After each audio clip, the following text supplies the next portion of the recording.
Hello guys, welcome to the WTS channel. आज हम आपको मूवी एक्सप्लेन करेंगे फ्रेश।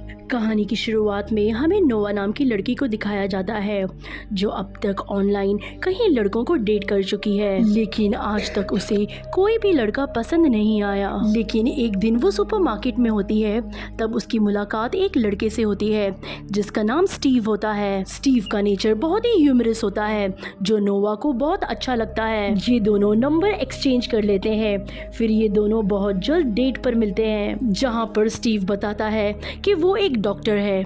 नोवा बताती है कि उसके पिता दुनिया में नहीं है और वो अपनी मॉम के साथ अब नहीं रहती।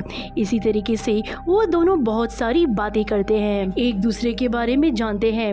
नोवा को स्टीव बहुत ही ज्यादा पसंद आ गया होता है, इसीलिए डेट खत्म होने के बाद ये लोग नोवा के घर आ जाते हैं, जहाँ पर ये लोग इंटीमेट होते हैं। जब सुबह नोवा उठती है तब वो स्टीव की फोटो खींचती है और वॉशरूम में जाकर अपनी दोस्त मॉली को कॉल करती है। वो उसे बताती है कि मैंने स्टीव नाम के लड़के से डेट किया है और वो मुझे बहुत ही ज्यादा पसंद है। वो किसी भी तरीके से सोशल मीडिया पर नहीं है, वो थोड़ा पर्सनल और सीक्रेट टाइप है। ये बात मॉली को थोड़ा अजीब लगती है और वो नोवा से कहती है कि तुम्हें इस तरह के लोगों से थोड़ा दूर रहना चाहिए, लेकिन नोवा उसकी बात पर ध्यान नहीं देती और उसने जो सोते हुए स्टीव की फोटो खींची हुई होती है वो मॉली को सेंड कर देती है और वो एक बार फिर से स्टीव के पास जाती है, जहाँ पर दोनों साथ में ब्रेकफास्ट करते हैं और साथ में दोनों डांस भी करते हैं। नोवा को ऐसा लगता है कि उसे दुनिया में सब कुछ मिल गया है और साथ ही स्टीव भी नोवा के साथ बहुत खुश होता है। वो नोवा से कहता है क्यों ना हम एक सीक्रेट जगह पर चलें, ये एक सीक्रेट ट्रिप होगी। उस जगह का नाम होता है कॉटेज ग्रेव। नोवा अपनी फ्रेंड मॉली को बता देती है कि वो कॉटेज ग्रेव जा रही है और ये दोनों वहाँ के लिए निकल जाते हैं। ये एक रिमोट एरिया होता है जहाँ पर एक कॉटेज है। ये दोनों के दोनों उस कॉटेज में जाते हैं। नोवा यहाँ पे स्टीव के साथ बहुत ही खुश होती है। नोवा यहाँ पर स्टीव के साथ बहुत ही ज्यादा खुश होती है। ये दोनों के दोनों ड्रिंक पी रहे होते हैं, लेकिन ड्रिंक पीने के बाद नोवा बेहोश हो जाती है, लेकिन स्टीव वहीं पर काउच में सामने बैठा होता है। उसे कुछ भी फर्क नहीं पड़ता। इससे साफ साफ ये समझ आ जाता है कि स्टीव के इरादे अच्छे नहीं है। नोवा को जब होश आता है तब वो बेड पर बंधी हुई होती है और उसके सामने स्टीव बैठा हुआ होता है। पहले तो नोवा को ये सब मजाक लगता है, लेकिन जल्द वो समझ जाती है कि स्टीव ये सब मजाक नहीं कर रहा। स्टीव नोवा को बताता है कि धीरे धीरे मैं तुम्हारे शरीर को काट कर बेच दूंगा और जब तक वो ऐसा नहीं करता उसे जिंदा रहना होगा। स्टीव वहाँ से चला जाता है। नोवा तभी चिल्लाना शुरू कर देती है। तभी नोवा को ये पता चलता है कि वो यहाँ पर अकेली नहीं है, बल्कि उसकी तरह और भी 2-3 लड़कियां यहाँ पर है। उन्हें भी स्टीव उसी तरह फंसा कर यहाँ ले आया है जैसे वो नोवा को ले आया है। वो दोनों लड़कियां भी अपनी स्टोरी नोवा को बताती हैं। तब नोवा समझ जाती है कि उसके बचने के अभी कोई भी चांसेस नहीं है। दरअसल स्टीव इसी तरह की लड़की को यहाँ पर लेकर आता है जो अपने परिवार से अलग रहती है, ताकि उन्हें ढूंढने के लिए कोई भी ना आ सके। वहाँ पर नोवा की फ्रेंड मॉली बार बार नोवा को कॉल कर रही होती है, लेकिन नोवा उसका फोन नहीं उठाती क्योंकि नोवा का फोन स्टीव के पास होता है। स्टीव उसे रैंडम किसी की भी फोटो भेज देता है ताकि वो उसे ये बता सके कि वो दोनों सेफ है। लेकिन यहाँ पर मॉली को शक होता है क्योंकि जिस तरह से रिप्लाई स्टीव कर रहा होता है उस तरह से रिप्लाई नोवा कभी भी नहीं करती। और इसके बाद स्टीव ने जो मॉली को फोटो भेजी हुई होती है वो उसे इंटरनेट पर सर्च करती है। तभी मॉली समझ जाती है कि ये सारी की सारी फ़ोटो गूगल से डाउनलोड की गई हुई है।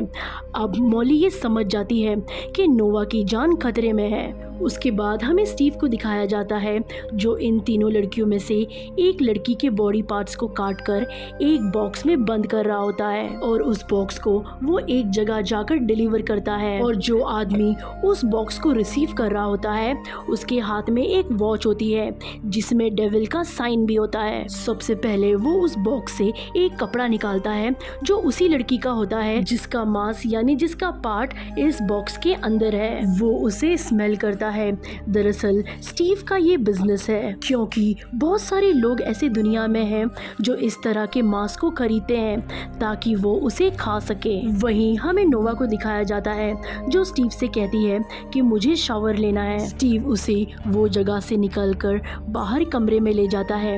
नोवा वहां से भागने की कोशिश करती है लेकिन स्टीव उसे पकड़ लेता है। दरअसल इस जगह से भागना इतना आसान नहीं है, लेकिन अब स्टीव को गुस्सा आ जाता है, इसलिए वो नोवा को मारकर उसे बेहोश कर देता है। फिर वो नोवा की सर्जरी करता है और उसके हिप के एक हिस्से को काटकर निकाल देता है। ये नोवा की सज़ा होती है। अब नोवा को बहुत ही ज़्यादा तकलीफ हो रही होती है। इसके बाद स्टीव नोवा को एक कमरे में ले जाता है।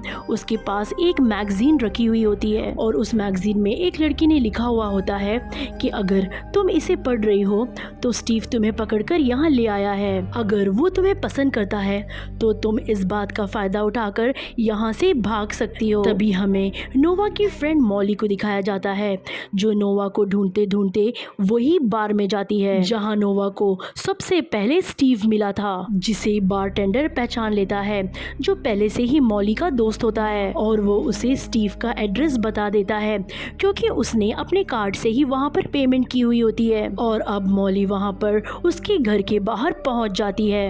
उसके घर पर जाने से पहले वो अपने दोस्त बारटेंडर से कहती है कि अगर मैं लौटकर नहीं आऊं तो तुम मुझे ढूंढते हुए इस पते पर पहुंच जाना। इसके बाद वो स्टीव के घर पर जाती है जहां पर स्टीव की वाइफ दरवाज़ा खोलती है। मॉली उसे कहती है कि तुम्हारा पति कहां पर है, वो मेरी दोस्त को अपने साथ ले गया था और अब तक मेरी दोस्त वापस नहीं आई। स्टीव की पत्नी साफ साफ मना कर देती है कि मेरे पति कभी भी ऐसे नहीं कर सकते। इसके बाद ये दोनों के दोनों घर के अंदर चले जाते हैं जहां पर स्टीव भी आ जाता है। वो स्टीव से पूछती है कि मेरी दोस्त कहां पर है, लेकिन स्टीव साफ साफ मना कर देता है कि मैं तुम्हारी दोस्त को जानता ही नहीं।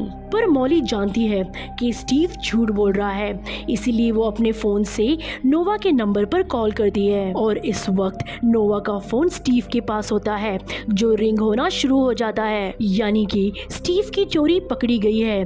उसका झूठ पूरी तरीके से सामने आ गया है। लेकिन इससे पहले कि मॉली कुछ करती या कहती, स्टीव की पत्नी मॉली के पीछे से मॉली पर हमला कर देती है जिससे मॉली बेहोश हो जाती है, यानी कि स्टीव की पत्नी भी स्टीव के साथ मिली हुई है। और अब स्टीव मॉली को भी पकड़कर नीचे बेसमेंट में ले जाता है जहां पर उसने सबको कैद किया हुआ है। वो मॉली को भी कैद कर लेता है। इसके बाद वो नोवा के पास जाता है। नोवा उससे इस तरीके से बात करती है कि जैसे कि उसे भी इंसानी मांस खाने में इंटरेस्ट है। नोवा स्टीव से पूछती है कि इसका स्वाद कैसा है। स्टीव कहता है कि इससे अच्छा स्वाद मैंने आज तक दुनिया में किसी भी चीज़ में नहीं देखा है। स्टीव समझ जाता है कि नोवा को भी अब इसमें इंटरेस्ट आने लगा है। इस बात से स्टीव को बहुत खुशी होती है।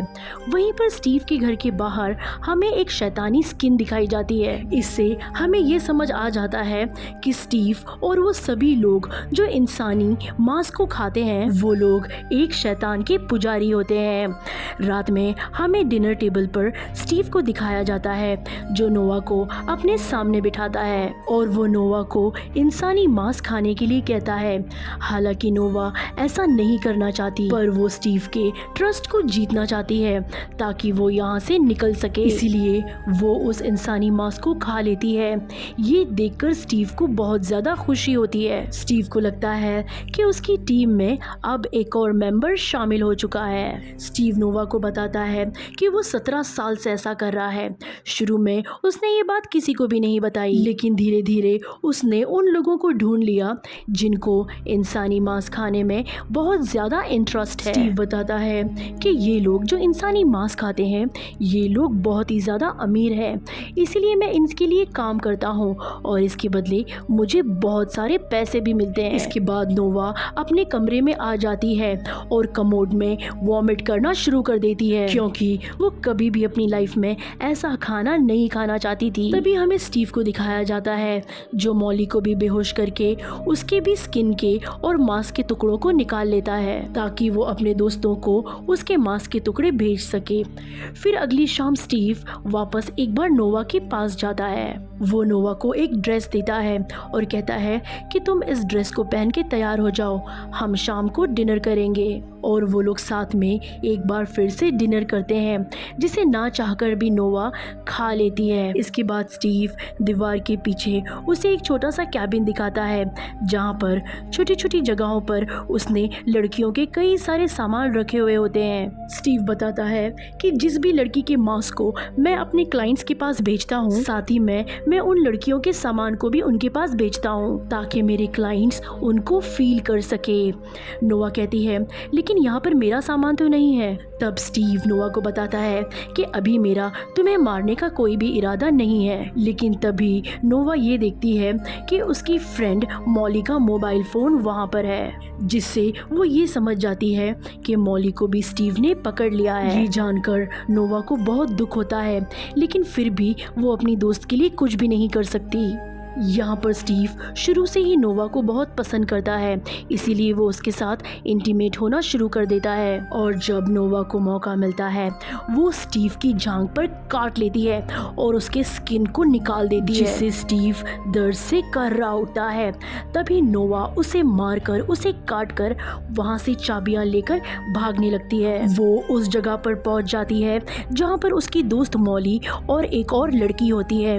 वो अपनी दोस्त मॉली और उस लड़की को छुड़ाकर वहां से भागने लगती है। नोवा और मॉली के साथ जो लड़की होती है, उसका एक पैर नहीं होता, इसीलिए जो किचन में खाना ऊपर नीचे भेजने की जो लिफ्ट होती है, वो उस लिफ्ट से उस लड़की को ऊपर भेज रहे होते हैं, और ताकि वो खुद स्टेज से ऊपर चले जाए। लेकिन तभी वहां पर स्टीव आ जाता है। वो उस लड़की को पकड़ लेता है, लेकिन स्टीव के पीछे मॉली और नोवा आकर फिर से स्टीव पर हमला कर देते हैं। स्टीव फिर से एक बार नोवा पर हमला करता है, लेकिन वो लड़की जिसका पैर नहीं होता, वो एक चाकू से स्टीव को जख्मी कर देती है। और अब ये तीनों के तीनों मिलकर फिर से एक बार स्टीव पर हमला करके उसे बेहोश कर देते हैं। और वो तीनों स्टीव को दांतों से काटने लगते हैं, ताकि स्टीव को भी उस दर्द का एहसास हो जो वो दूसरों को देता है। तभी हम देखते हैं कि बाहर मॉली का दोस्त वो बारटेंडर भी आ जाता है, क्योंकि मॉली ने उसे कहा था कि अगर मैं वापस लौट कर ना आऊं तो तुम इस एड्रेस में मुझे ढूंढते हुए आ जाना।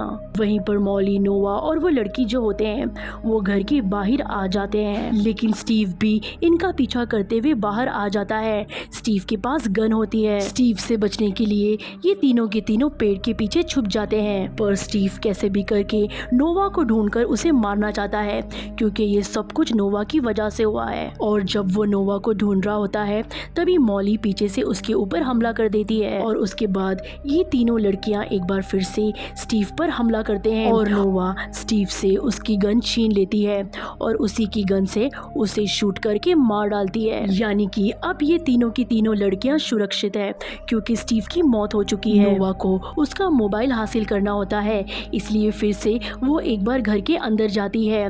तभी बाहर हम स्टीव की वाइफ को देखते हैं, जो स्टीव की डेड बॉडी को देख रही होती है, और वो अपने वर्कर से कहती है कि स्टीव की बॉडी को फ्रिज में रख दो, क्योंकि जो काम स्टीव करता है वो काम ये भी करती है। तभी स्टीव की वाइफ नोवा के पास जाती है और नोवा से कहती है कि मुझे भी स्टीव ने बंदी बना के रखा था, मैं भी उसकी एक विक्टिम हूँ। दरअसल ये नोवा को मारना चाहती है, इसलिए वो नोवा पर हमला कर देती है, लेकिन तभी पीछे से मॉली आ जाती है।